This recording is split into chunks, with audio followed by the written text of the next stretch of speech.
एक गोष्ट सध्या महत्त्वाची चर्चेत आहे की स्थानिक उमेदवार आणि बाहेरचा उमेदवार त्यांचं या कवडे जिल्हा परिषदमध्ये 4 गाव येतात. 4 गावातील मतदार यादीचंच नाव नाही ज्या उमेदवारांचं. त्या उमेदवाराला बाहेरचं बोलायचं की घरचं बोलायचं हा महत्त्वाचा विषय आहे. त्यामुळे जनतेची जी चर्चा आहे, मतदारांची चर्चा आहे, म्हणजे साधं आणि सोपं गणित आहे. ज्यांचं मतदार यादीत ह्या 4 गावातील मतदार यादीत नाव नाही त्याला स्थानिक उमेदवार म्हणताच येणार नाही. त्याच्यामुळे इथल्या जनतेचा जो काही चर्चा आहे ती योग्य आहे असं मला वाटतं. दुसरी गोष्ट अशी आहे की आज त्या गोष्टीला बगल देत आम्ही सुशिक्षित उमेदवार, उच्च शिक्षित उमेदवार हा तिकडून बाहेरून आणला. मला आश्चर्य वाटलं की भाजपकडे या ठिकाणी या 4 गावामध्ये म्हणजे सुशिक्षित उमेदवार मिळाला नाही का भाजपला. या 4 गावामध्ये ज्यांनी अपक्ष उमेदवार म्हणून फॉर्म भरले त्यामध्ये जवळपास 3 जण म्हणजे जे भाजपचे कार्यकर्ते होते त्यांनी नाराज होत या ठिकाणी अपक्ष उमेदवारी फॉर्म दाखल केला. त्यापैकी 3 जण ग्रॅज्युएट होते.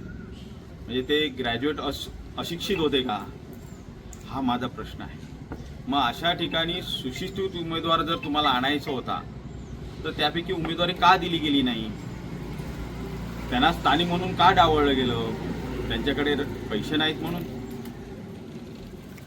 त्यांच्याकडे आर्थिक सक्षम नाही म्हणून? हे जाहीर करावं त्यांनी की आर्थिक सक्षम नसल्यामुळे किंवा आर्थिक वाटप करू शकत नाही, मताला देऊ शकत नाहीत काही, म्हणून त्यांना उमेदवारी दिली नाही. ते सुशिक्षित हा मुद्दा नाही त्याला. म्हणजे आर्थिकदृष्ट्या सक्षम नसल्यामुळे त्यांना उमेदवारी दिली नाही. उगाच खोट्या आरोप किंवा ह्या गोष्टीला स्थानिक या मुद्द्याला बगल देत नको त्या गोष्टीला इथे दिशाभूल मतदारांची करू नये. जे सत्य आहे ते जनतेसमोर आहे. जनतेला सगळं माहिती आहे की उमेदवारी का दिली गेली आहे. आज इथल्या मतदारांना विकत घेण्याचा जो प्रयत्न चाललाय, इथल्या मतदारांच्या स्वाभिमानाला विकत घेण्याचा जो विषय चाललाय, इथली जनता, इथले मतदार कधी बळी पडणार नाही याची खात्री माझ्यासारख्या सर्व उमेदवारांना आहे.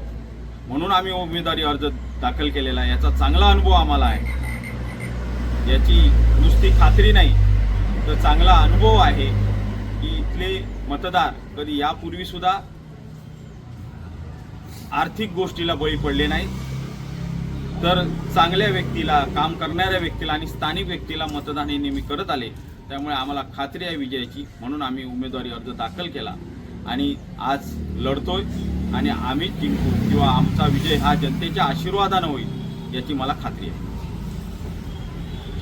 ज्या पद्धतीने त्यांची रणनीती आहे, आज या ठिकाणी चांगले काम करणारे कार्यकर्ते असताना, सुशिक्षित इथले कार्यकर्ते असताना, मी सांगितलं ना, ज्या ह्याच्यामध्ये जे नाराज होऊन, भाजपमध्ये नाराज होऊन ज्यांनी फॉर्म भरले त्याच्यामध्ये 3 जण तर ग्रॅज्युएट होते. बाकी सर्व सुशिक्षित आहेत, कोण अशिक्षित नाही आहेत. मग अशा वेळी तुम्ही त्यांना आता सांगताय की सुशिक्षित उमेदवार म्हणून त्यांना उमेदवारी दिली. मग इथे सुद्धा सुशिक्षित होते ना, तुम्हाला उमेदवार मिळत होते, स्थानिक होते, ज्यांनी सरपंच, पंचायत समिती, काही नाही काही ग्रामपंचायत सदस्य अशा निवडणुका लढल्या आणि जिंकलेल्या आहेत. स्थानिक जनतेमध्ये काम केलेल्या असे चांगले कार्यकर्ते असताना सुद्धा तुम्ही बाहेरच्या व्यक्तीला किंवा मतदार यादीत ज्या ह्या 4 गावामध्ये नाही नाव अशा व्यक्तीला उमेदवारी देता. म्हणजे 100% आज जे गोष्ट ह्या उमेदवारांकडे काय नव्हतं तर एकच गोष्ट नव्हती ह्या कार्यकर्त्यांकडे, ती म्हणजे आर्थिक बाजू त्यांची सक्षम नव्हती. आणि म्हणून आर्थिक बाजू बघत त्यांना उमेदवारी दिली गेली.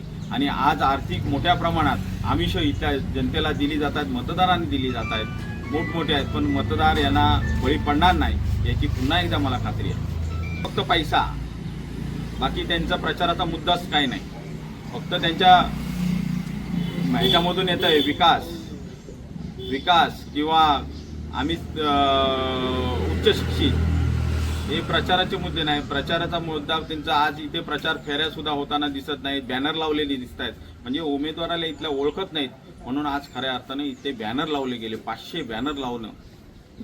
बॅनर लावावे लागले. कारण ज्या ठिकाणी घरात गेलो की उमेदवार कोण असं जनता विचारते, त्यावेळी मग विषय होतो की आता बॅनर लावा. कारण घरात गेल्यावर समोर मीडिया कुठेतरी शूटिंग कोणतरी करत असतं आणि त्याच्यासमोर आपण उघडे पडू नये म्हणून काळजी घेण्यासाठी म्हणून अगोदर जिथं प्रचाराला जाणार तिथे अगोदर हे बॅनर लावणार. म्हणजे मतदारांनी ओळखावं की उमेदवार नेमका कोण आहे. पण अनेक ठिकाणी त्यांना विचारलं गेलं उमेदवार तुमचा कोण आहे, आणि ह्यामुळे ते उघडे पडत आहेत. आणि 100% या सगळ्या गोष्टीला जनता इथली सुज्ञ आहे, मतदार इथले सुज्ञ आहेत, खूप चांगल्या पद्धतीने जाणतात की आपल्याला नक्की मतदान कोणाला केलं पाहिजे. त्यामुळे आम्हाला खात्री आहे की त्या पद्धतीचं जनता ठरवेल. हा नक्कीच स्थानिक उमेदवार असणार आणि नक्कीच स्थानिक उमेदवाराला ते काम करायला संधी देते.